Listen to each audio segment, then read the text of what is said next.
Thank you everybody for turning up. I know how pressured everybody is with their time, so really glad you managed to make some time to come and listen to this evening's talk. So I'll just crack on with introductions, so we've got quite a lot to get through, which I guess is this one. So this is me. I am a visiting professor. I am and I have been a visiting professor for the last 7 years at IED. And those are my professional qualifications there. And why am I standing here tonight? Well, I'm here because I've got a 35-year-long career in MEP engineering. And I think, whilst I'm not the best by a long, long way, I certainly have a bit of wisdom. And I think it's our responsibility to pass that on to you lot. So really the whole reason for this series of talks is to actually try and pass as much of our learning to the next generation, to make the next generation as good as they can be, as quickly as they can be, to deal with all the problems and challenges you have to face in your career. So that's really the backdrop for the set of talks. Of course, my world, back in 1984 when I graduated, before many of you were born, I was lucky enough to be on a course like you, where I learned engineering, architecture, and civil engineering at the same time. So I understood from a very early age the benefit of learning a broad engineering design background and understanding how architects work, understanding how structural engineers work, and all those sort of things, because that really does set you up for a really good rapid progression in your working. The role that I joined back in 1984 was much slower than I didn't know that, and I don't think I even knew what carbon was when I graduated back in 1984. I've obviously picked up a lot along my way, but your career, your world, is going to be dominated by carbon and by dealing with some massive problems that you're probably all aware of, like climate change and the like. And those issues will be instrumental in your career. And your career will be very challenging because there are a lot of problems to overcome. But I certainly don't want to put you off, far from that. I have got a lot out of my career. I've really enjoyed it. Almost every single day that I've come to work, I've enjoyed it. And I can say that I'd like to think you can do that as well. So how can my wisdom help you to be as effective as quickly as possible? Because we need you, the world needs you to be as effective as quickly as possible. But of course it's not just my wisdom, I've got some wisdom, but there is an awful lot of wisdom out there, people like me, in lots of the individual subsets of the construction industry, lots of the disciplines that come together to make the construction industry what it is, like architects, clients, engineers. So as I say, the driving force behind this series of talks is to get as much of that wisdom from as wide-ranging disciplines as possible here delivered for you to learn from. So it's a monthly set of talks throughout this academic year and into next year.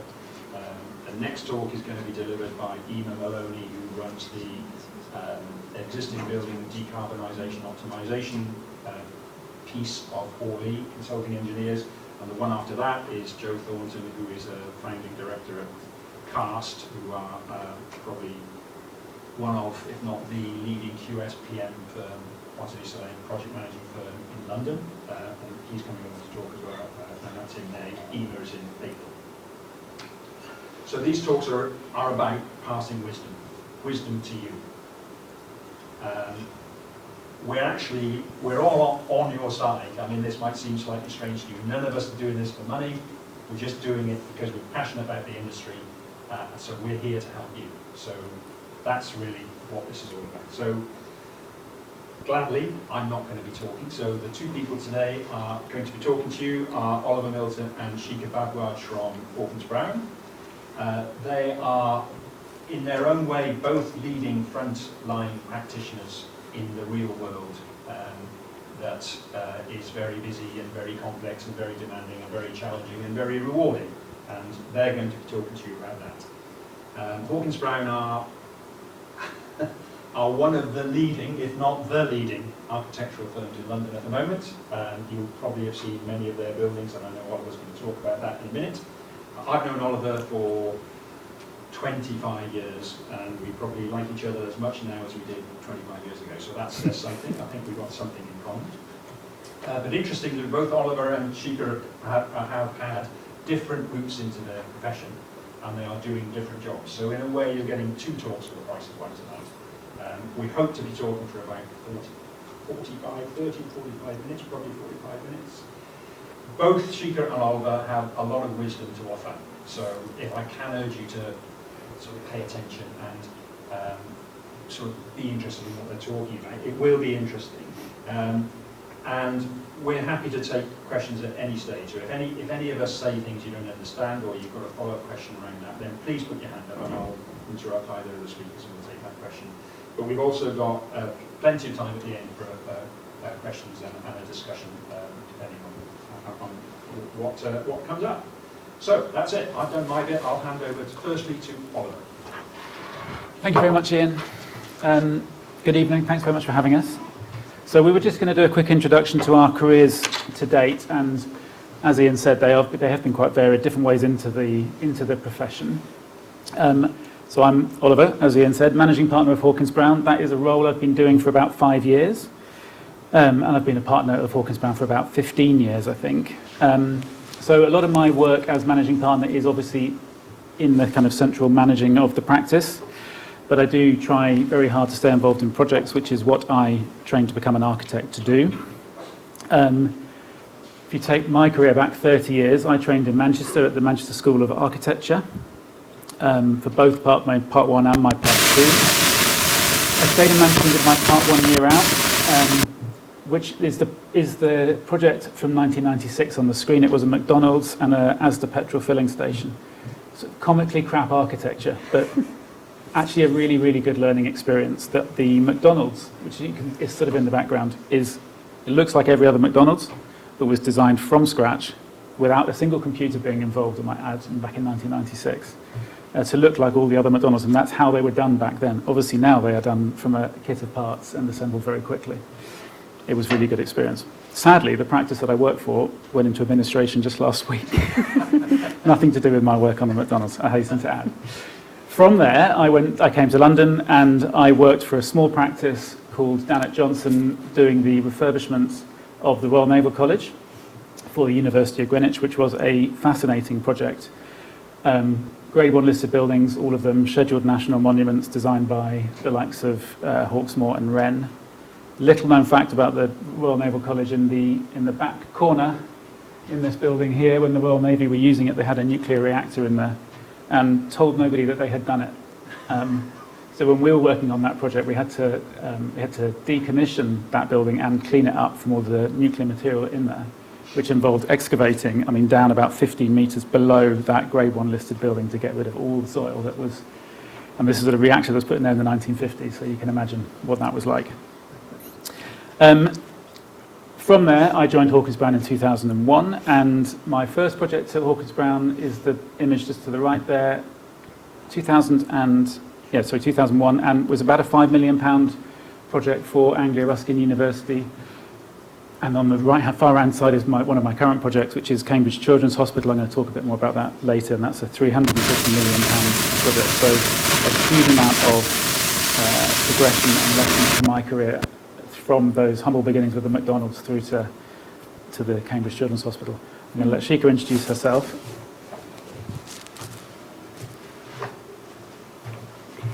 Hi everyone, thanks for coming to listen to our talk. So my name is Shika Bharadwaj. I'm a lead sustainability designer at Hawkins Brown, and to take you through my journey, I studied architecture back in India, and then I came to the AA School of Architecture in 2012 to do a master's in housing and urbanism, and I got even more interested in sustainability. I think I was always interested. And then I didn't want to do another master's because it was really expensive. So I joined a company called Chapman BDSP as their graduate environmental consultant. And there I was really lucky because I landed a place where the consultants, the designers, and my leads were actually approaching sustainability from a design aspect and not like a checkbox exercise and not so heavily driven by compliance. So it was a really good balance. And I also got the opportunity to work with renowned architects, the names that I had only heard in India, and that was the dream of, I think, every architecture student in India to sort of work with one of them. And I got lucky to work with quite a handful, like Foster's, Rogers, Grafton's, Calatrava, quite a bunch. And at that consultancy, I also sort of, somehow was at the right place at the right time, worked at different scales of the projects, from a small scale to a building to the tallest tower the Calatrava was building at the time in Dubai, to the longest convention center that's in Shenzhen by Willow and Peace 3, which I got the opportunity to then present for SIPSI BSG Awards in 2018, and then secured the first position, which was really exciting because we were competing against big names like Arab. And from there, I moved to urban systems design, where I got another wonderful opportunity of working on an airport in India, in Noida, very close to the city I come from, and is meant to be the first net zero carbon airport in India. And it was very exciting because it was so close to the culture that I'm so aware of, and the context, and I was so aware of the climatic issues that we were able to resolve some through the design strategies and through the passive design. It was a key driver in reducing the energy consumption of the building. And from there, 3 years ago, I decided to move to Hawkins Brown because I wanted to work with an architectural practice as the in-house sustainability designer. And then you might ask why I chose Hawkins Brown, because they are, and they were as well 3 years ago, sort of ahead of the curve when it comes to architectural practices embedding or taking sustainability seriously. So that was what attracted me towards Hawkins Brown. And here I sort of use the experience I've had for last 8 years in working on different projects, on different scales, different skill set, to sort of map out or carve out the design approaches that we apply on the projects. And sustainability is sort of used as part of the DNA of the design thinking and not an add-on. And I'll talk about some of those in my slides. Thanks. Very good, thank you. Okay, so what we're going to do today is do a quick introduction to the practice, super quick. Then I'm going to talk about 5 key lessons that I think might be helpful to you in your careers. I'm going to talk as an architect, but I'm going to try and apply some engineering lessons to the projects I've worked on. And then Shika is going to take you through how we approach sustainability at Hawkins Brown. So on Hawkins Brown, very quickly, this is us at our away day last summer. We are 250 people, usually happy, as you can see on that picture, not always. We are an employee-owned business, and we are a B Corp. Which is a kind of, I don't know if you're aware of B Corp, but it's a governance system around the way in which the companies that choose to become B Corps are managed in terms of their sustainability, the way they treat their employees and all the rest of it. So that probably tells you quite a lot about the kind of company that we are. We've got most of us in London, but we also have studios in Manchester, Edinburgh, Dublin and Toronto. And we work across most sectors of architecture and design. So lots of work in the kind of cultural, civics and community area, a lot of work with education and research. That's where I've worked with Ian extensively in the past in universities. Healthcare, things like Cambridge Children's Hospital. We have an interior design studio in the practice. A lot of residential projects, and at the moment the Resi world we were talking before the start here is really, really busy. So that's kind of beginning to dominate our practice a little bit more than we'd like it to, and as for everybody else as well. Workplace, across a broad range of different types of industry, and then urban design and master planning as a separate studio, and infrastructure. We were the architects for 3 other Crossrail stations, for example. So a really, really broad, wide mix of different types of projects running through the practice. What I should say is we have also designed, and I have not included them in the talk, maybe I should have done, but we've designed 3 buildings for UCL. 22 Gordon Street for the Bartlett, here east, which I know you guys are using, and currently on site the Dementia Research Institute on Gray's Inn Road. So we are on the UCL framework and doing various bits and pieces there as well. As well as being architects, we, and Shika is part of our sustainability team, for example, but we have an increasing range of additional consultancies within the practice, which is very typical of a large-scale practice like ours. And probably even only 8 or 10 years ago, we were purely architects and interior designers, and all of the new stuff that you see there has kind of been added on in more recent years, which is the trend in large practices, and the complexity of the construction process means that having expertise in a lot of these additional areas of design is super helpful to us and needed by our clients. So that kind of specialism and increased technical complexity of projects is leading us to have more and more wide-ranging offer. And then the last slide on us is, just to say that our approach is very holistic. So we are often working with clients at the very beginning, giving them strategic advice on whether they even need to do a project, all the way through the design process and through the construction process. We are passionate about building what we design, which is maybe a funny thing to say, but there are lots of architects who don't want to do that anymore because of the challenges and risks that building projects now carries. But we think you can't work at the beginning of a project if you haven't got the experience of seeing things through. So we will continue to always do that. And we also work with our clients post-occupation, sometimes for many, many years, to help them optimize and get the best out of the buildings, which are complicated things that they need help in understanding how to use best. So these are the 5 lessons that I wanted to talk to you about today. Ian, when he asked us to give this talk, said, what if you were being given advice very early stage in your career, what would you want to know about? And these are the things that I think are maybe helpful to understand and to know about. They relate to how you might work in the future. They relate to how you might behave on projects and within working practices. They certainly cover some of the ways in which you might develop solutions in your work, and obviously lots of them overlap with each other. Rather than talk to them in abstract, I'm going to try and illustrate some of these points with some real-world examples of Hawkins Brown's work. As Ian said, interrupt us as we go. More than happily take questions as we go along. It's better that, I think, than trying to come back at the end. So the first example is Freeman's Pool. This is a really beautiful project completed about 10 years ago. It's super simple, but it is a very heavily serviced building. But it's services that you don't see anywhere. And the design would not have been successful if you had seen the services in this building.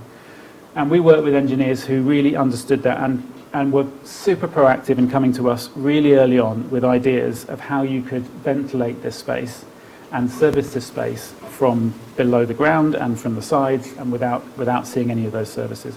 You don't even see the lights in this picture. Obviously there are lights, they're on the side, just above the windows, but they are fully integrated into the architecture. So this is a good example where an engineer really got under the skin of the building and designed really elegant engineering solutions to that building and took as much pride in the design as we did.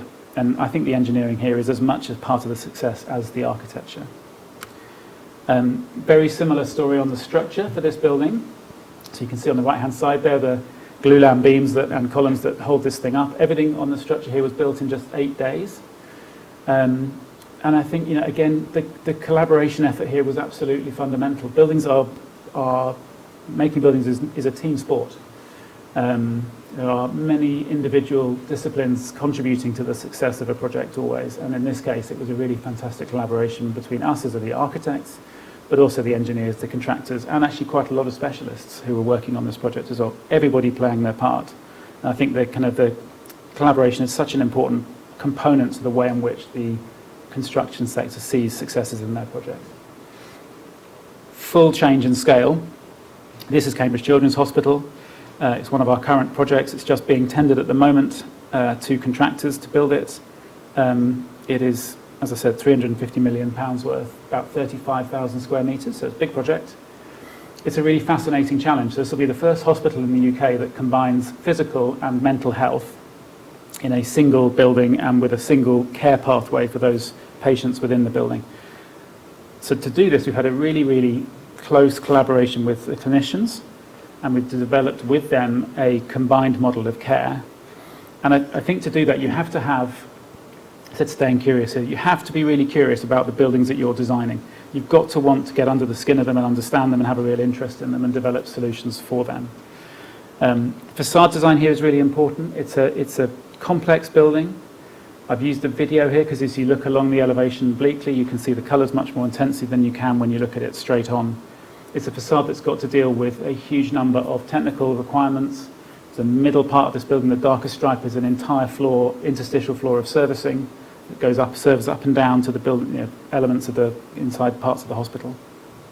We've got to get daylight through the facade, we've got to provide shading, we've got to get ventilation through the facade, and it's all got to be designed in a way which is entirely anti-ligature safe for the patients within it. And really importantly, it has to be a beautiful solution that talks about being a children's hospital and is a welcoming, not frightening place for children to come to. All of that facade design is modular. It's made up of a number of very simple repeating elements that are combined in a way that brings the interest and the variation to the elevation. It's all manufactured off-site.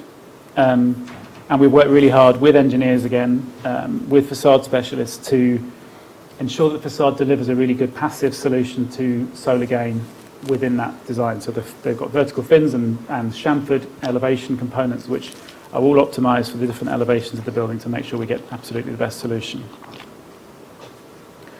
Dropping down the scale again, this is St Mary's Academy. I think this is a two-form entry primary school for the DFE. It's up in Derby. It's a DFE Pathfinder. It's completed last year. So they're interested. They commissioned us to design a school which was net zero in operation, ultra low embodied carbon in construction, all manufactured off-site. And that has been achieved here by making almost everything out of timber. The canopy in the foreground obviously is steel, but all of the built components are timber. All of the walls and floors were constructed off-site. Super simple, so keeping things simple. There's such a trend for things to get too complicated in our industry. A lot of engineers like to make things very complicated. Not all of them. But architects do as well, though. True. Yes, but I think, it's often the case, and I'm about to show you a really complex building next, but it's often the case that the simple solutions are the best ones. So this building is a good example of that. There's the light shelf above the windows you can see, and that's doing a huge amount of work to bring bounce light deep into the space, but it's also meaning that you can naturally ventilate this building throughout the year. The shelf stops cold air being dumped on the kids in the classroom. So it's got a nat vent solution that runs throughout the year. Windows are just very simply controlled with CO2 monitor. No ceilings, no floor finishes, it's just concrete on the floor, all to keep the embodied carbon down. And the output of this, it's been open for 1 year, it has proven to be net zero carbon in operation.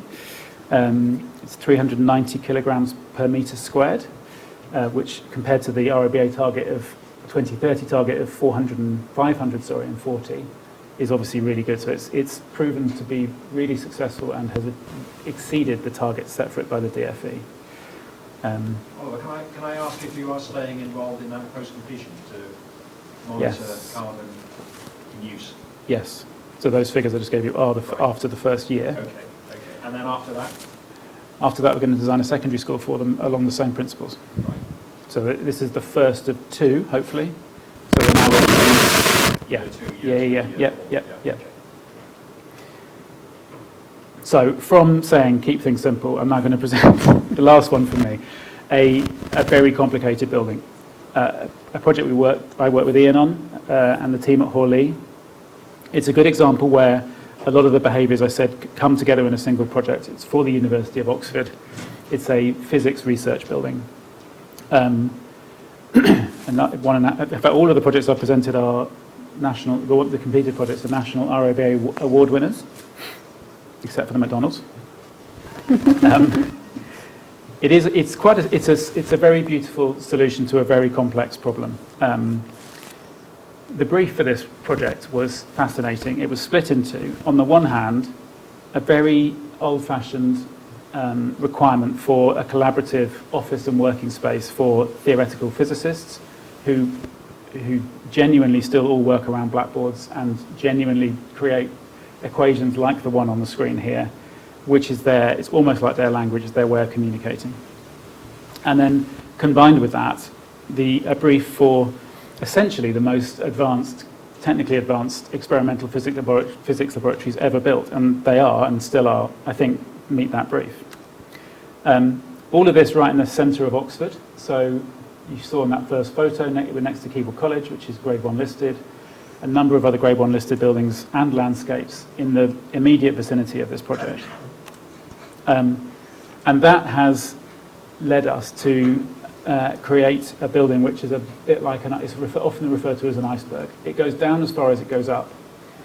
5 floors above ground of theoretical physics collaborative office accommodation, and 5 floors below ground of experimental physics laboratories. Only 2 of those floors are occupied. Above and between those floors and below are interstitial servicing floors that provide all of the air and vibration isolation for the laboratories to function. So it's a really unique and extremely challenging, but also extremely interesting and rewarding project. The upstairs bit is relatively simple, I guess. So here are the blackboards. We've got a donut of offices, essentially, organised around the perimeter, and then this collaborative atrium in the centre of the plan.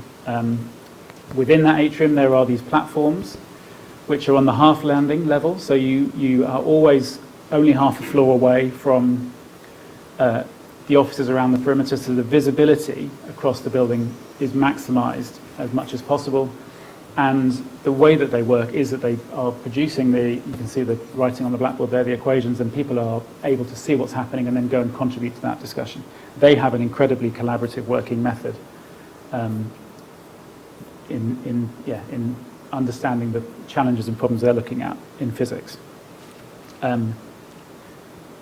Downstairs, an environment which is completely different, and there was part of the brief was to think as much about how we can connect these spaces as possible, and the people who are doing their experiments downstairs are coming up to the upper part of the building. The downstairs environment isn't really designed for people, bizarrely. It has a number of very, very high-performing laboratories, and it is often the case that in order to achieve the performance, the people cannot be in the room when the experiment's running because the people impact their heat and their movement impacts on the experiment itself. Quite small laboratories, packed into the plan, and then this odd shape bit over here is where all the plant is, which is underneath a bit of landscape outside the building, in a separate structure from the main building, again to help isolate from the vibration point of view. So it's a good example where all of the sort of attributes I described at the beginning are needed to deliver this kind of building. On the photos on this slide are some of the existing experiments set up in the original buildings that we were replacing. And you can see from the photo, we haven't got great photos of the original spaces, but they are a real mess, super techy, really complex. What a lot of the scientists are doing, I can't explain this to you, I don't understand it, but what I do know is what they're doing is they are looking at things at a very, very minute scale. So they are trying to look at things that are essentially 100,000 times thinner than a human hair. And to do that, you need to have an extremely highly controlled environment. For us to achieve that, this is, again, from a collaboration point of view, and from a kind of staying curious point of view, we had to work really hard to understand that and understand how they were going to work and how we were going to help them work in that way, and then collaborate across the team, engineers, architects, scientists themselves, absolutely fundamental to the success of this project, and also the contracting team and all of the subcontractors that came with them. I think just in terms of vibration, I'm not going to go into the technical details of this, but these VC coefficients are vibration coefficients, and you can see at the top here, you've got things like operating theatres right up here. So spaces that are still quite technically demanding. What we were doing is trying to design spaces that were VCM right down the bottom here, and they have not been built previously anywhere in the world, and there are some being built now, but at the time it was right out there. And then on the right-hand side, the temperature and humidity control also right out there in terms of the levels that we were trying to achieve. To do that, actually Hawley, to a great degree, we're working with the contractors to understand how you can achieve those kind of environments within the kind of, at the point of the experiment, and we were creating mock-ups in a warehouse outside of Oxford, working through various different arrangements, again, with the full team, to try and achieve the level of sophistication that we needed to. it's very unusual to do this on a project, to kind of take it to this level of examination, but it was needed to get it to where we needed to get to.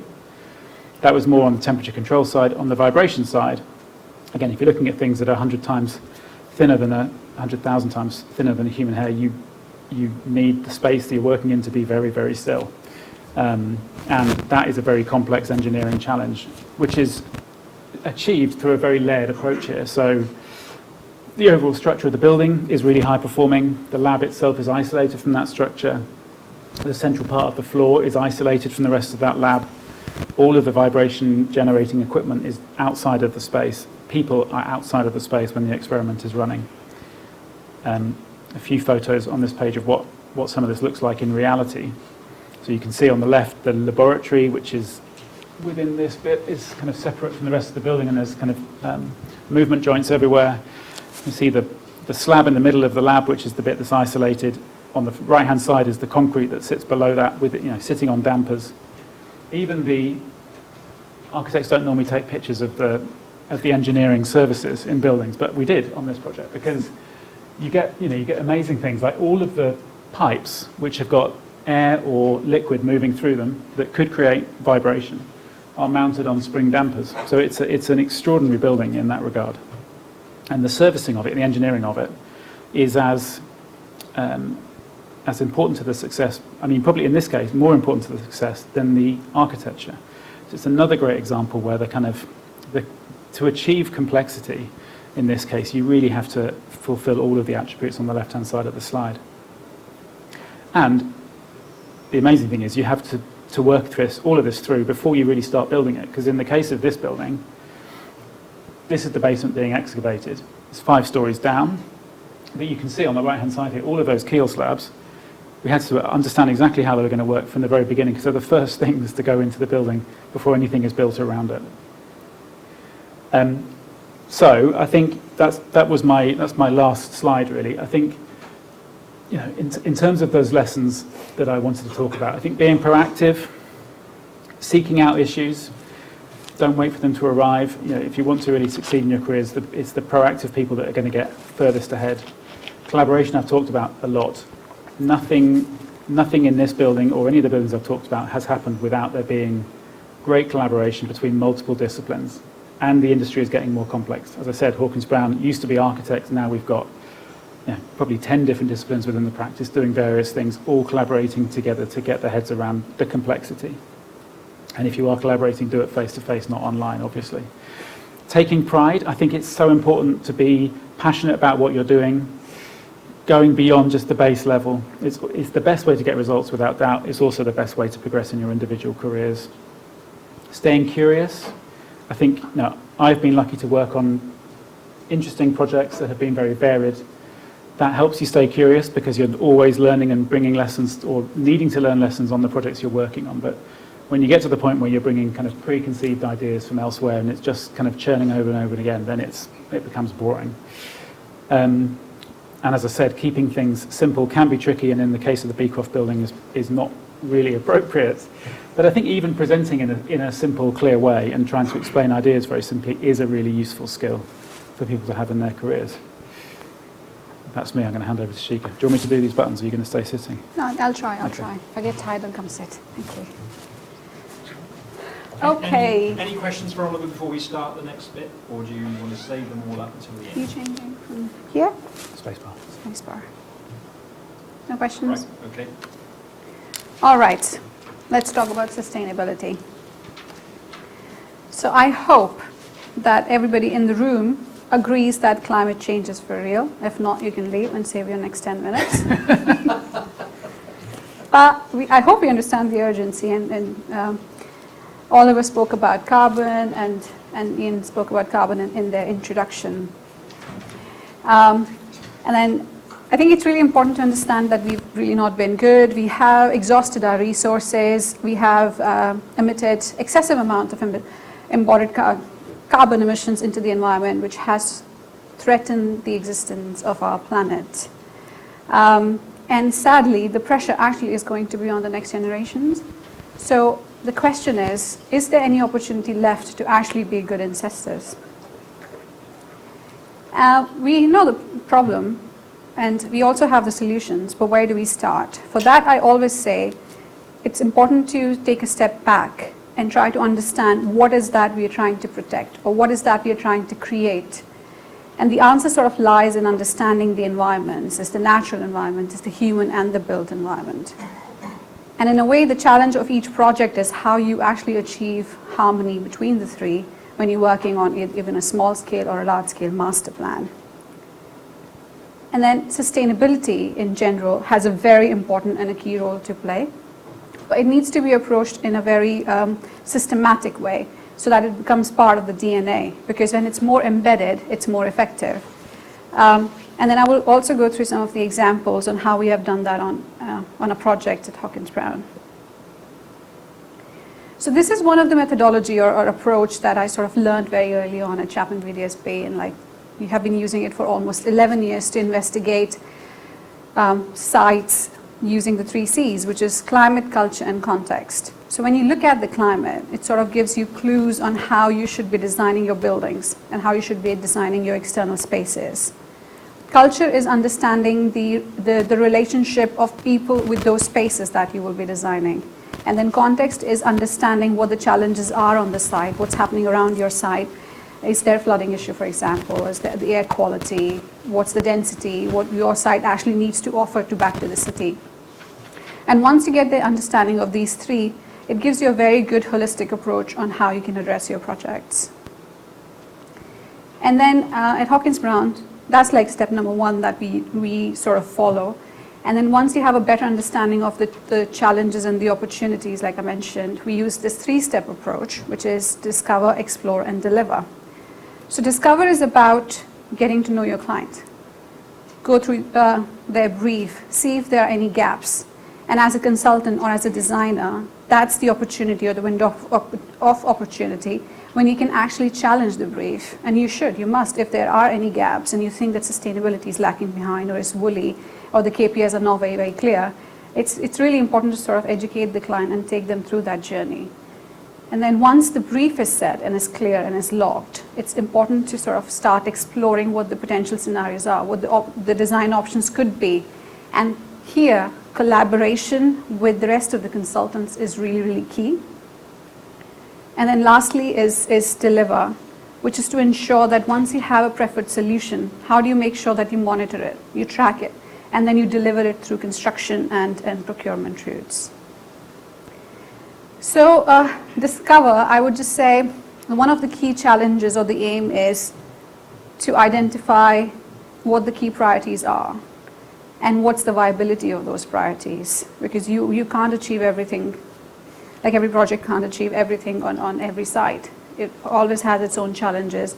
The client has its own vision, so you need to find a balance. But it's really, really important to know what the focus is and then make sure that that gets delivered.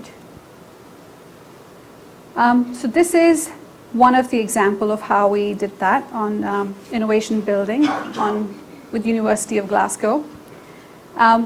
So the challenge here really was, or is, that the client has a very fixed budget to a certain stage, to a certain design stage, and then they need to attract investors for the funding to complete the building and then to operate it as well. Which means that at the moment when university is making decisions, they need to make sure that they are designing the building for the future so that it attracts interesting tenants and interesting investors, because in current climate, investors have started to ask for the sustainability KPIs and the metrics. So making sure that your building is able to do that was one of the key challenges. And then how did we come across or approached it? We had sustainability visioning with the University of Glasgow, like the whole team. And then as an outcome of that workshop, we identified what are the 5 key themes that this building really, really needs to deliver and address. And then we worked to convert those themes into KPIs and then track them through every REBA stage to make sure that it's very well embedded. So the benefit of this approach really is, because you worked with the client and then you worked with their requirements, sustainability really gets embedded into every design decision that you make. It's not an add-on. And that's why it doesn't get weeded out at later stages as well. So this is another example in Manchester. It's slightly different because we're working with a client who has a very clear set of themes and KPIs, but the discussion was more about what is the best approach to deliver a certain KPI. For instance, they were really focused on the EUI, the energy use intensity of the buildings, but the question was, is passive house the right approach? Do we want to go through the certification, or we just need to embed that in our methodology? So those kind of discussions really sort of shaped the design here. And then also, once we had identified that it was not just one site, it was applying that in like 5 different sites, which sort of increases the pressure on the team as well to get things right. And the last example on Discover, this is a project that we worked, or feasibility study that we did with LLDC. So this is like another sort of an approach where the client had very, very clear themes and the KPIs and the design guides all set for us to sort of apply to the projects. But the key challenge was, how do you actually apply that in a quantifiable way when you have 3 or 4 schemes, and identify the opportunity for improvement where you could push the boundaries. So we sort of tried to bring all of those together and then created a matrix where you can just, in a quantifiable way, see if the outdoor comfort is better in one scheme versus the other, what's the energy use consumption of one in one scheme or the other. And that helped them to identify what was the right scheme for that site. Then once the brief is clear, or the brief is set, its next step is to explore, like I mentioned, and then this is also like a list of analysis that you could go through in collaboration with different consultants. But every tool and every analysis has its own place, and it should be used in a certain way to get answers. Like the first one at Hawkins Brown, we always start by understanding the climate. So it's really important to see what the current patterns are, what the current trends are, and how it's going to change in the future, because your building needs to address that, because you're building for not now, but also for tomorrow. And then I would say spend some time and try to understand your site. And here what we have done really is used a very, very simple tool, just a very simple sunlight hours analysis, and it sort of indicates if the orientation of your building is right or not, what could be the best entry point for your building, where could be the best place to actually place, say, the external spaces. And then when you look at the building itself, the building block itself, it sort of gives you clues of which areas are shaded, what should be the glazing ratio of it. And again, as a designer, it's very, very important, or a consultant, that at this stage, you lock in those glazing ratios right in. So your later stage analysis actually helps you design a better performing building. And then once that basic principle is set, you could get into the second layer of detail. Here what we have done is we've used solar radiation analysis to then look at every single facade level by level and see what the surrounding is doing to the windows, how they should be designed, what should be the thermal performance of it. And then that also linked with the daylight analysis. And this is also an opportunity for you to sort of strike a balance between the solar axis and the daylight. It's also kind of analysis that architects absolutely love, because it's like a graphical representation of which spaces are working really well, and then they can use it as a design guide and for the internal programming as well. So along with the passive design principles, it's also important to pay attention to the materiality. Like, what are the local low carbon materials that are available around your site? In this case, we went and spoke to the local quarry and see if we could procure those the stone material for this project.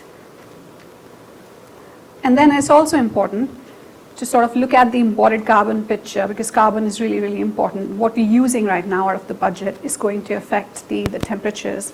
How we build our buildings has a huge impact on this. So we look at not just one material, but we look at different systems. We look at facades, we look at substructure, superstructure, and what it is doing to the whole carbon budget and how we can actually minimize it. It's also important to just not look at the upfront, but the whole life stages of the carbon, and I can maybe explain that a little bit more in the QA. And then last, to wrap up the explore part, it's really important to pay attention to the energy as well. So usually in the brief, client is always focused to comply with the compliance requirements, with the Part L requirements, but there's a huge performance gap between how the compliance work versus how the actual building is going to be working. So it's really important to sort of have a discussion with the client, make sure the right kind of analysis, in this case TM54, is actually part of the scope, and someone is doing that analysis, and it speaks to the MEP systems, it speaks to the facade, it speaks to what's happening within the building, because that's the only way you could actually close the performance gap when it comes to energy. And lastly, once you have a solution which works on many aspects, it's really important to sort of safeguard it and make sure that it's delivered through construction, and that's what the delivery part is. So this is another project in Cambridge. It's a master plan where we focused both on master plan and individual buildings.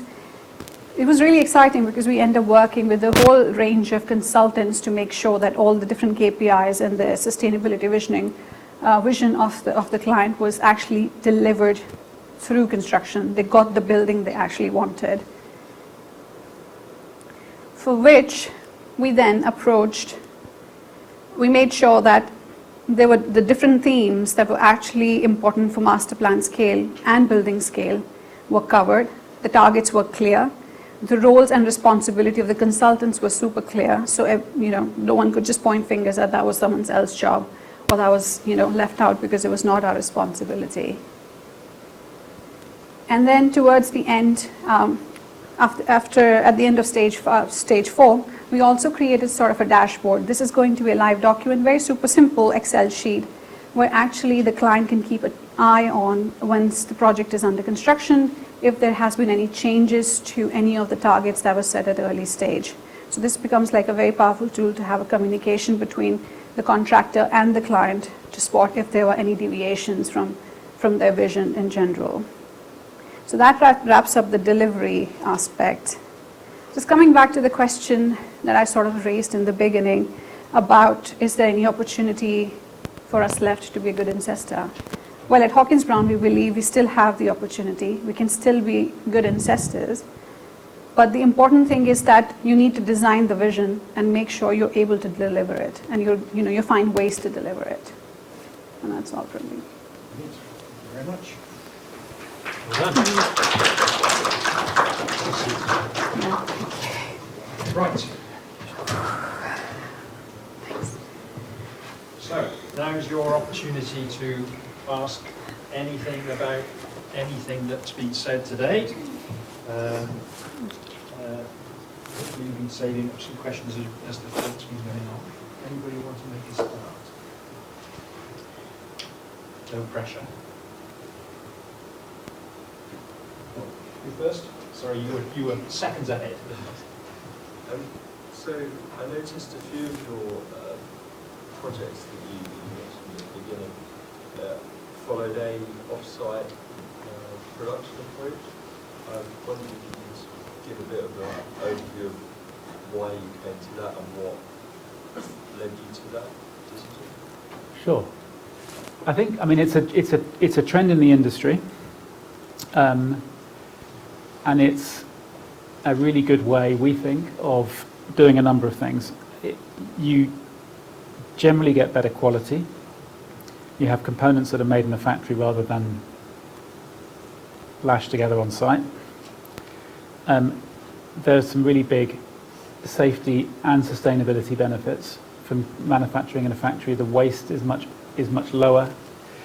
You can be manufacturing elements of a building in a controlled environment. Building sites are still fairly unsafe. Still one of from a kind of workplace death perspective, I think it is still the worst industry in the UK. So there's a lot of benefits to it, and I think there are really interesting opportunities around new materials that come from doing stuff off-site as well. And there's actually also a speed benefit to our clients on site. So I didn't do it today, but we've got some buildings which are more than 70% manufactured off-site. And there are really dramatic improvements in the programme, the pace of construction on site. You can see that in things like the Freeman's Pool, the structure going up in 8 days is amazing. Actually, the little school building was also similarly quick. So again, constructing, in that case, all of the walls, all of the roofs off-site in basically lorry-sized elements and bringing it to site. It's the way to go. We are doing some off-site in the volumetric space as well, which is where, if you think of a porter cabin, that's basically it. But we've got interesting projects where this similar technology is being used to deliver quite complicated, quite interesting buildings. But again, really, really quick. And in the case of the volumetric stuff like that, it's also, you can use it second-hand. So we've got a project down in Canada Water for British Land, which is a lab and actually a university building. It is made out of essentially its porter cabin technology, and I think something like 80% of the porter cabins that are there have been previously used. So from a circular economy perspective, it's a really great opportunity. And I think some people think it's really limiting creatively, but it's not. Not if you're creative about how you use it. I was going to ask the follow-on question is, if those are the benefits, are there challenges? There must be challenges because the amount of off-site manufacturing, I mean, it's not sort of everywhere, is it? No. So it's there the are exception some rather than the norm. Yes. Even now. And you can find there are limitations on what you'd want to do. So certain contractors have got certain technologies that they're very keen on, and so you can find yourselves being pushed in directions which maybe aren't necessarily the right answer for a project. There is a capacity issue in the industry. Yeah. I mean, there's a fundamental limitation on the size of components, obviously, so that you've got to all fit onto a lorry, and they've got to be liftable into position on buildings. So it's not always the right answer. Does it cost more? Depends who you ask. I think. Well, I was asking you. I think it certainly isn't cheaper. No. So Not yet. You'd think it not would yet. be, wouldn't you? So the Canada Water example was no cheaper. So second-hand, I mean, they are basically porter cabins, but some of them have been ripped around a bit to do what we wanted to do. But second-hand, relatively simple components like that you'd think would be cheaper than building from scratch. It wasn't. It will become cheaper, Yeah. I think, in time. Yeah. So it's a direction of travel, probably. It's definitely a direction of travel. And ultimately, I suspect there'll be more standardisation. At the moment, the stuff we're doing, it's pretty much all bespoke designed, manufactured off-site. I think what will happen is more and more components will be standardised and off-the-shelf components that you then use in a building.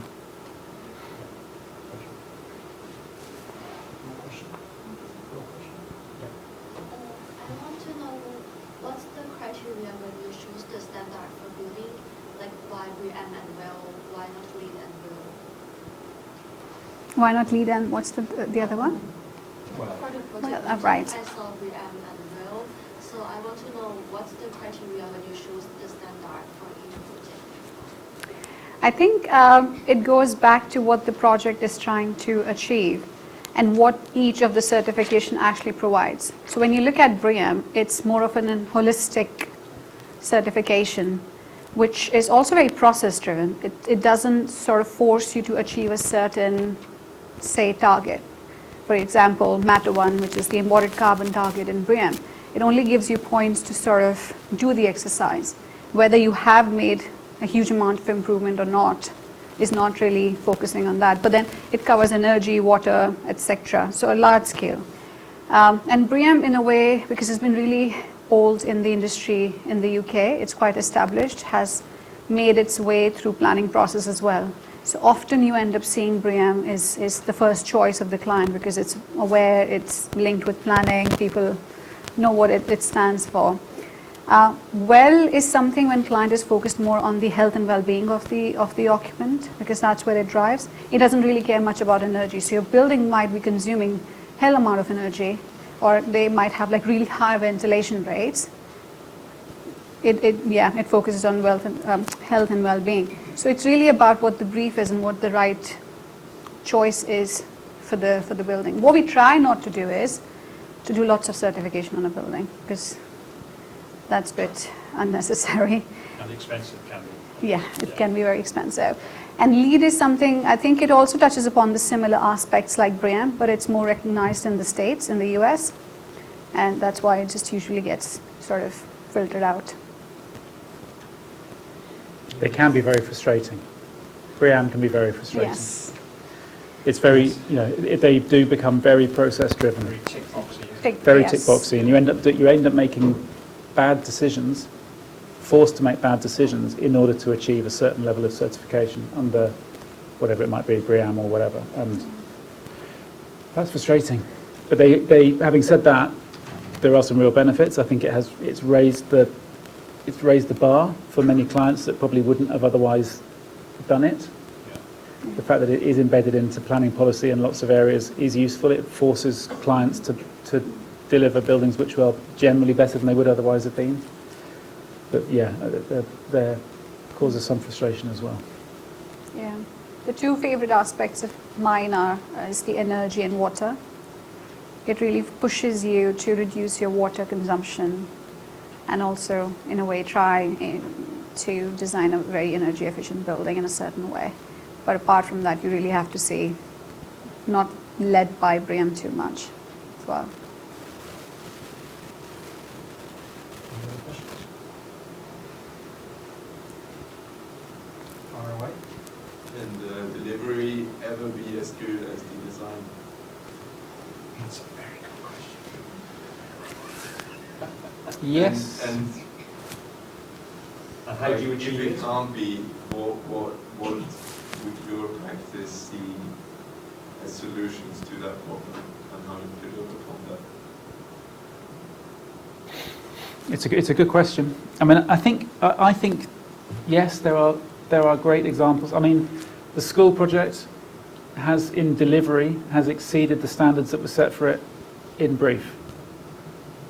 The Beecroft building, not so much on the environmental side, but on the technical performance of those labs, is doing better than the benchmarks that were set for it at design stage. So yes is the answer to, in some cases. There are obvious challenges, and a lot of our projects, as from where you start to where you finish, the budget, money, is a really fundamental challenge for us, and quite a lot of, you have to fight incredibly hard to keep what we consider to be really important elements of a building's design in the project from beginning to end. And I've used two examples where we've exceeded performance criteria, but equally there are frustrations on those projects and all projects where you haven't done everything you want to do. That's a kind of holistic architectural answer. I don't know if you want to say anything, Shika, more on the sustainability side. I think we're trying to be better at it. One thing that I learned on Project Newton was you have to bring contractor along the journey. They need to sort of buy in why you're doing what you're doing. And in this case, I mean, this project will be in construction for like next couple of months. But we got involved with contractor early stage 4. And then all the imported carbon targets we had set, or the energy credits, or the landscape, the BNG, and the waste and everything, we actually included them in every sustainability workshop to sort of go through, this is what we're trying to achieve. Where do you think, from a contractor's point of view, you see the challenges, and let's try and find a solution to that. So I feel like if you set a nice process and you bring people along and give them a platform to discuss what the issues are, and not sort of put it under the rug, I feel like there are better chances of you sort of delivering a building that the client actually needs and how you envisioned it. I'll let you know once the building is built. I had persuasion as one of my 5 lessons. One of them was persuasion at one point and communication. Yes. I took it out, but it is, because I can't remember what I subbed it out for, but it is a really important component. Persuading people to do the right thing Yes. is difficult, and that does require good communication skills. It requires, you've got to be trying to persuade them to, you've got a good argument for doing why you're doing things as well. So, you know, when a client is making financial choices, which is usually what it comes down to, you've got to be able to persuade them to have really compelling arguments of why you are suggesting whatever it might be within the design that you're trying to hold on to. I'm intrigued as to why you asked the question. Is there any, have you been let down somewhere in projects or what? No, but I think there's just such a big gap between designers in the office and the actual delivery of projects. And I think it's been a lecture a couple of days or weeks ago where we were talking, or where we've been told about issues that, and there was like one specific issue where the air handling units weren't set up correctly, and the BMS people in the building were just saying, oh, this is all terrible, it has been value engineered, nothing is working. And yeah, what can you do as a designer when the people that set up the air handling unit make a mistake? Yeah. From an MEP point of view, I would say that it is challenging to deliver what you want, what you wanted to set out to deliver. But I would say that probably in my experience, 90% of the projects I worked on actually worked. And there's always exceptions to that, but it's about being diligent, it's about being communicative, and as Shika said, it's about bringing everybody along the journey. So, and it's about, I mean, it might seem really mad to you, but in a project that is, say, 4 years from design to completion, the critical part from a services point of view is turning it all on for the first time, right at the very end, and making sure that air handling unit does do the 10 jobs that it's supposed to be doing, or whatever it is. It's not uncommon for contractors to convince a client who desperately wants to get the building open for the start of an academic year, for example, that instead of taking 6 weeks to commission that building, you do it in 2 weeks. And, surprisingly enough, the consequence of that is that not everything gets picked up.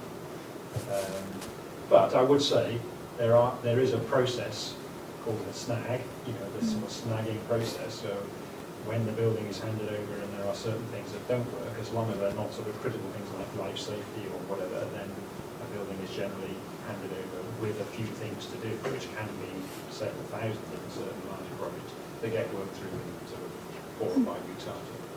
So maybe the Marshgate one is something like that. I don't know the detail of that. Very good question. Sorry. Follow up on that conversation. So, for example, soft landings or those type of things. Are hockey grounds kind of involved in post-delivery sort of evaluation and stuff? Good question, Nishash. Good question. And alternate and a parallel thing is, how much role do you think bringing in targets, specifically energy-related targets within the contracts of delivery by the contractor or something? How much role do you think they can play, and have you had experiences for those? I'll answer. Yeah, 2 good questions. I think EOE, Oliver could tell maybe more about what's happened. EOE is post-occupation evaluation. Yes. Yeah. We've been involved in a few projects, I would say, not every project. I think most. I mean, the plan of work, RBA plan of work has stage 7, which is in use, and all of our fees have, for most, 95% of our projects have got allocation of resource for at least the first year of occupation. I think there are projects where it has gone beyond that, but that probably is the exception rather than the rule. But I think most design teams now will have some kind of run-on into the occupation of the building of at least a year. Certainly on the MEP side, yes, because a whole 12 months of building use, you need to see how it performs throughout the whole year. I mean, interestingly, and I think really I'm often not very positive about the ROBA, but the ROBA awards have recently been changed so that you have to demonstrate a whole year's worth of carbon and building performance data in order to be able to submit for ROBA awards. So that's a good move, and anybody who wants to put their buildings for awards is having to go through that process. So 10 years behind Subsidy. 10 years behind Subsidy, yeah. And I can answer your second question, where you said about targets being part of the contractual document. Yes, we've started doing that quite a lot actually now on our projects. What we do is we don't put a figure to it. We don't say you have to, for example, achieve 560 kg CO2 of upfront carbon, because that puts everybody off, and with the changing market and with the changing cost of the materials and construction, it's high risk. But what we do is we put a range, and then we make it an obligation that the contractor has to sort of report their targets. And if they're exceeding it, they need to explain to the client why they're exceeding it. That way you have a window of opportunity to sort of review and assess that, is this the right way to take it forward? At least there's a conversation, there's transparency. It's not just all hidden and nobody's keeping a track. Getting somebody to sign on that line is very, very difficult when you say, okay. Especially like I have had experience when reviewing some of the projects which were delivered in a similar way. And the conversation became, what's the penalty of not doing that? And that falls the target. Yeah, no, we still are. We're having a discussion about what that penalty is. But the Project Newton that I presented, every target that we have put into is a contractual requirement. So and that's why it was important to bring the contractor early on, so they knew what they were signing up for, and they could highlight if there were issues in achieving any of those. So I think once, again, you bring everyone along, it's more protected, I guess. Yeah. Does Hawkins Grounds allow students to kind of pick up these things as case studies or collaborate on research projects where we can use them? Because these type of things give a lot of valuable lessons. They do. Feed it into. There's still there's not enough of that in the industry, is there? No, probably not. No. Sharing your dirty washing as well. We're very happy to. REBA award winning buildings. Yeah. We will do it anonymized. Yeah. Whatever the dirty part, it will be anonymized, and the glorious part will be highlighted. No, it's fine. I mean, we're presenting Project Newton at Footprint Plus this year, and we had a roundtable discussion with the client and the team to, list down what were the key lessons learned, even for them, like for the next project. We'll be presenting that as well, so we're happy to talk more about it. Any more questions? I've got a couple of questions to ask if I can. There is one here. Oh, sorry. It's a more career-driven question. I'm not Okay. sure if that's adequate. Come along, yes. That's the focus. So Oliver, you mentioned those 5 lessons. Yeah. And then I think as someone who's going to graduate soon, or in a year's time, I'm wondering, or when I apply to internships, let's say, how do I put those 3 things that are sort of driving me, how do I put them across? And then would you say that when you applied to Hawkinson and Brown or other firms when you graduated, did you bring that across in your application, or did you just get into a company and then once you're in the company you can sort of show what you actually capable of? I'll start with the end. When I applied to Hawkins Brown, it was a different world, and I was saying to Ian just before the talk, we advertised for a role recently, a junior interior designer role, and we had 800 applications for that role. And I think when I applied to Hawkins Brown, it was probably a handful of people would have applied to the role that I was responding to. But I think it is possible to get across your passion and your interest and your enthusiasm in the way in which you apply for jobs. Absolutely, we get brilliant applications coming to us.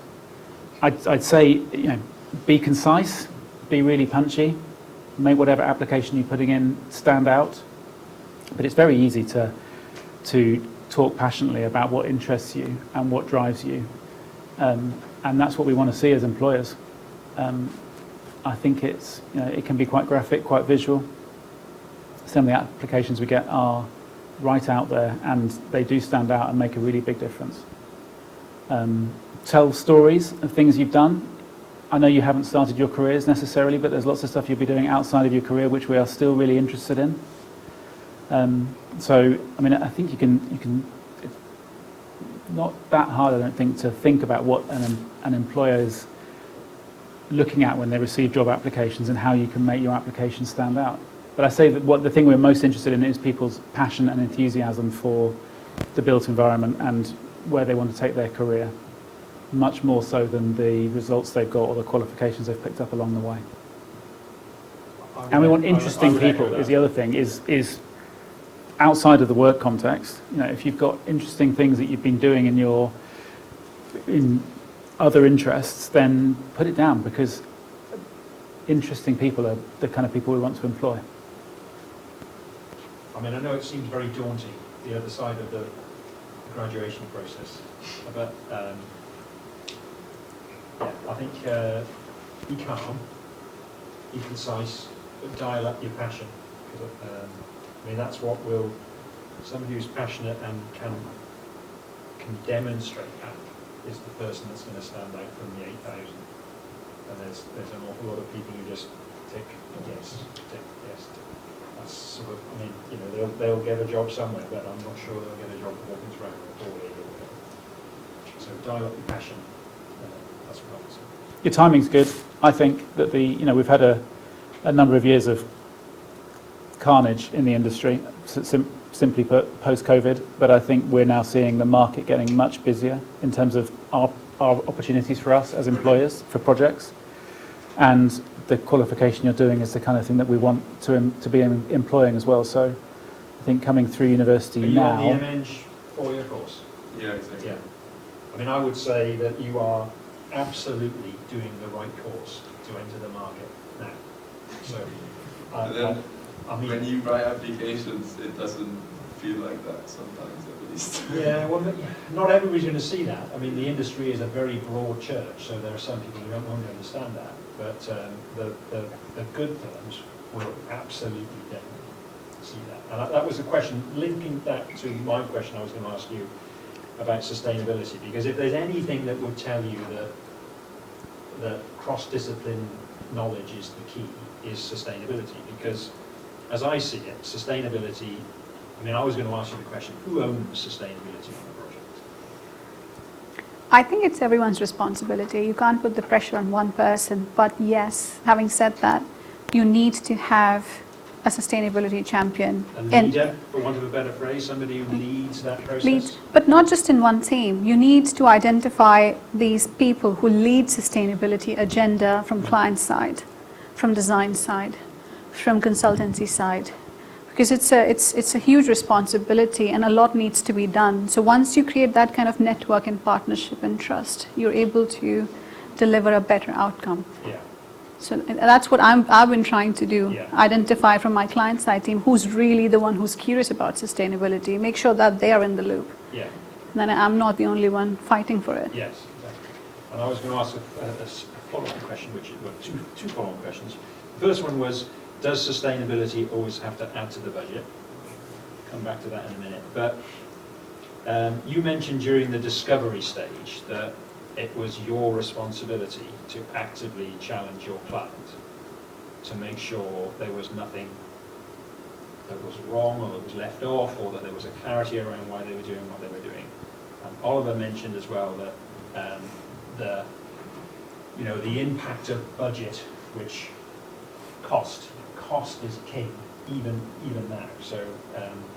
So I would probably suggest that you might go into a project and want 120 things, but you can only afford 100. So the challenge is to make each of those 100 things be the right things rather than the wrong things. So that involves a lot of analysis and process and challenge and awareness. And on top of that, you've got this sort of sustainability thing, which almost impacts on all of those 100 things.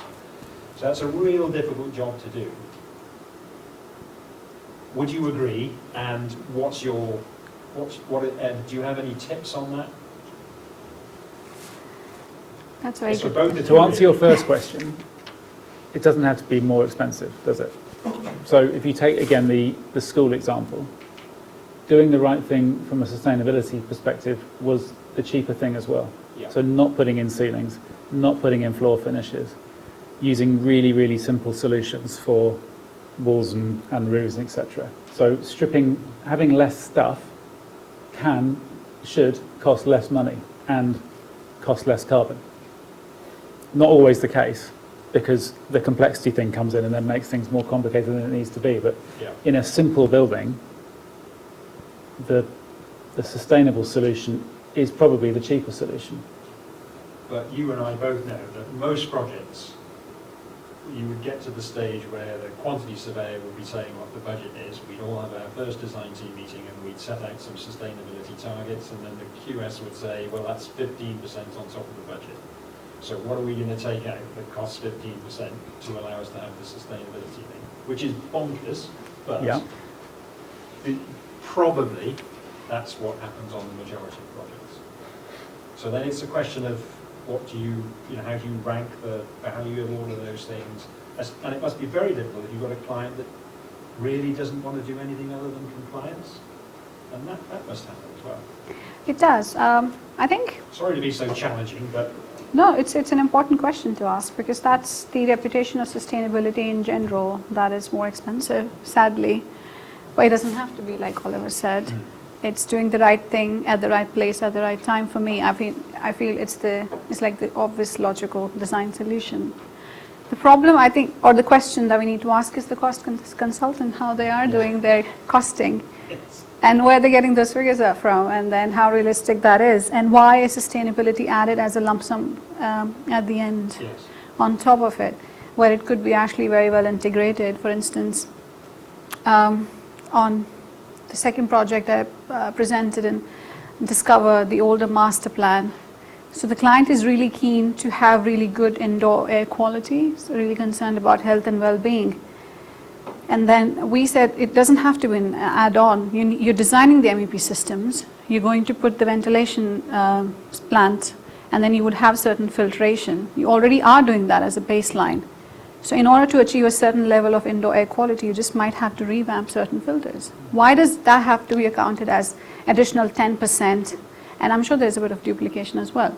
So it's just is when we approach the cost in such in pots and in chunks, is where I feel like the issue is with sustainability. Yeah. And it needs to be more integrated, because you're doing things by default in many cases. Yes. And that doesn't get highlighted. Like, talk about the U values and everything. Now the building regulations is getting so strict that you have to do that as a baseline. Yeah. So why is that being Why is that an extra? extra? Why? It's a baseline. Yeah. Or getting the orientation right, for instance, Yeah. is going to solve so many problems. Getting the glazing ratio. Again, going back to Oldham, we are building 3 towers in Manchester, and we ran the first overheating analysis. Because we had the right principles in, it passed the overheating analysis in first go, which is a rarity. Good. We have to get the principles right. I hope that answers your question. I've got a few more. Any other questions from the audience? One at the back? Thank you.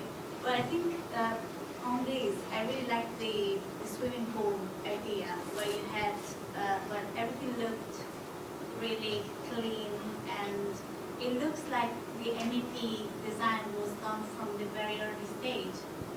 How early was that done, and is it common, or is it something that you had to do? Because, well, we are aware that often they are conducted too late, but that looks like a result of something that was done way in advance. Yeah, it was done super early, and as I said, in that instance, it was very proactive, and that the right solution emerged very early. Normally on our projects, the MEP design is happening at a fairly early stage. It's often the case that the architects are appointed at sort of feasibility stage ahead of the rest of the team, but at that point we're establishing the scope of a project, not getting into any kind of detail in terms of how any servicing might work. So for a very integrated building, and most of the ones we presented are, then yeah, we're working very closely with engineers from the outset, and it's the best way of doing it because you get the right outcomes. I would say, in my experience, that is absolutely the norm. I mean, I would say even 99% of our projects do that. It's interesting though, when I joined the industry in 1984, the architect was king in the construction industry, and it would be not that uncommon for an architect to have done his drawings up to Reba Stage 5 and then consulted the plumbing engineer, as he was then, to try and make it all work. So things have got an awful lot better, and it's by far and away the norm to work together as a team from day one, which is the best way to do it. I was going to ask what makes, it might be interesting for the audience to understand that, I mean, you alluded to it as well, that not all of the projects you work on are successful in terms of how you define what success means in a project. But what is the magic ingredient, do you think, that makes for a successful project as opposed to a less successful project? Don't know. I mean, it's always different, I think, isn't it? Are there any common factors? Well, there's a human level to this, which is the kind of enjoyment you get from working on a project, and as you said at the beginning, we're friends more than we are colleagues, and I think that the team spirit and the camaraderie and the collaborations you have on projects can be really, really rewarding, ignoring what might have got built alongside that. So I think, we mustn't forget that that's a really, really important part of the process. I think where projects are less successful, they probably haven't had a particularly clear goal at the beginning. And if you haven't got a really clear goal you're driving towards, then that can be quite difficult. So sort of poorly briefed, poorly thought through things at the very beginning of projects are often not successful. I think where you've got a really passionate client makes a huge difference. We're fortunate most of our projects have had really great clients, but that's not always the case. I mean, some of the sectors we work in are a bit more challenging in that regard.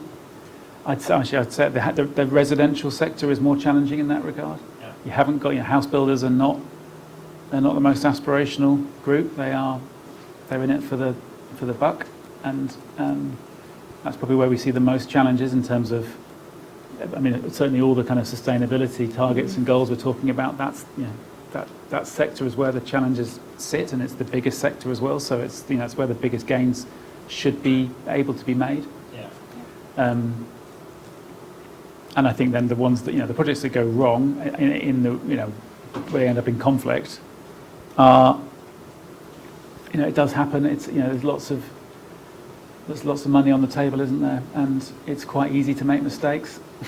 And we've all made them. Hawkins Brown are being sued at any one time on 5 or 6 projects.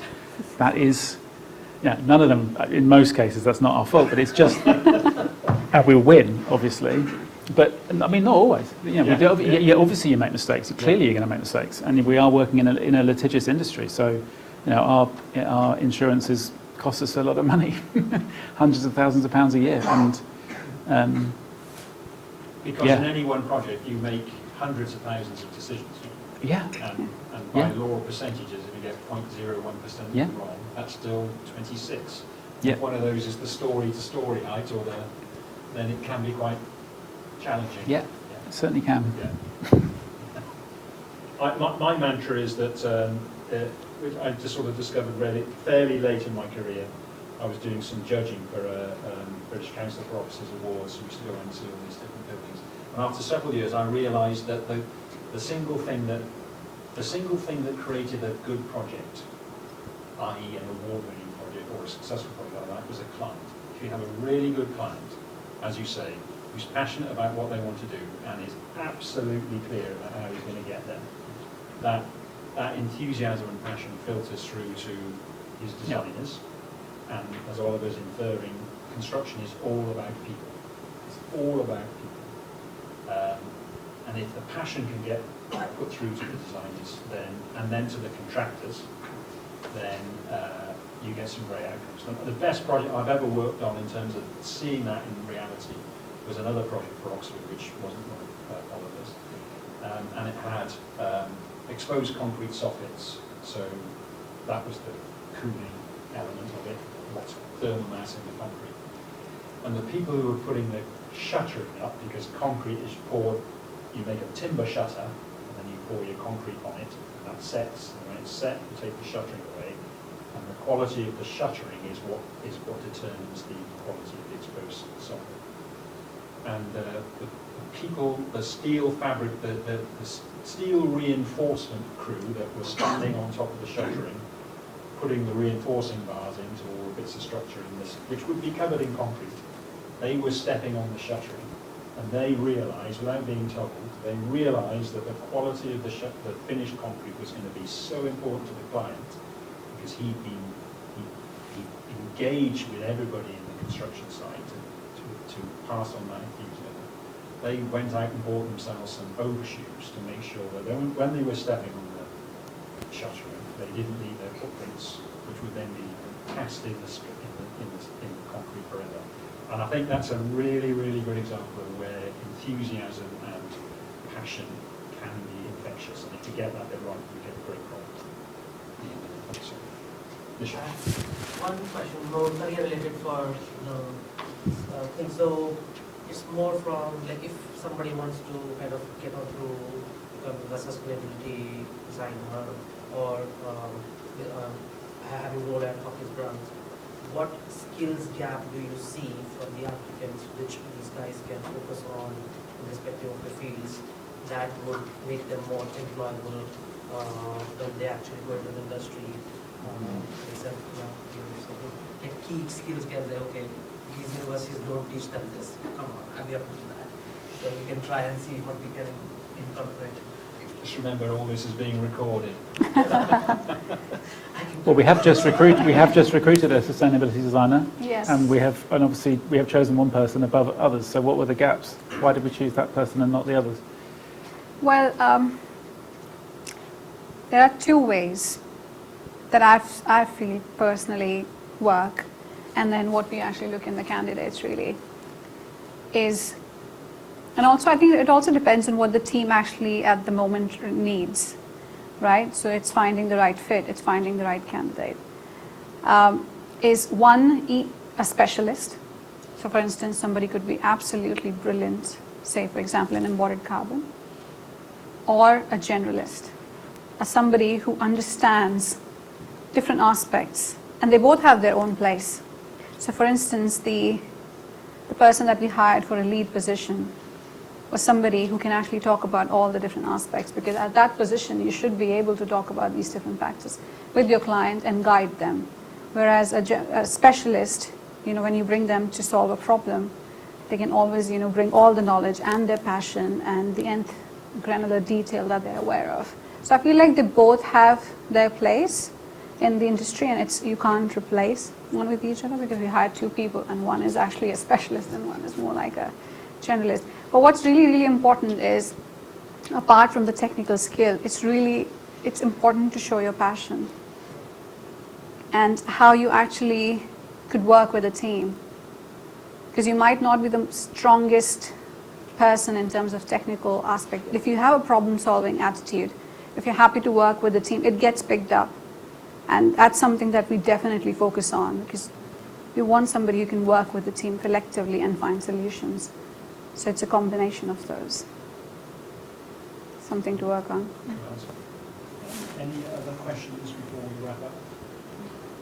I've got one final one to challenge you. Here we go. To challenge you all, really. Do you think your practice or the industry as a whole is equipped to deal with the 2050 UK net zero carbon target?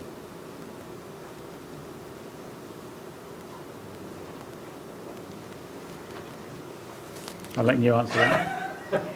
Well, I mean, I think Be honest. I personally think we have the answers. As in the technical answers? Yeah, we have the technical answers. Absolutely, I would agree with that. We have the talent, we have the solutions, but it gets lost in translation somehow. And I think we need to very quickly just get out of these, this making sustainability a bit woolly, and come to like very clear approach and solution and strategies that, okay, this is what we want to do. Net zero 2050 is what we need to achieve. What we need to do is make sure our buildings are efficient, make sure the materials that we use have low embodied carbon aspects, and then act on it. I still feel like even now we're getting better at talking about things, but we're not doing the work, and I think that's where the issue is. Yeah. And we also need to be very transparent about it. I think we're not being transparent as an industry. As in the level of progress we're making. Yes. Yes.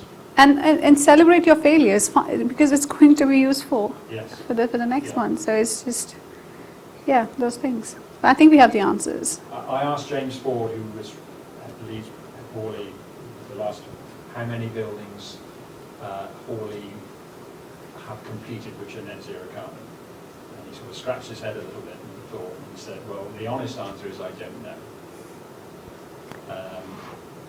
All I can guess is it's not very many.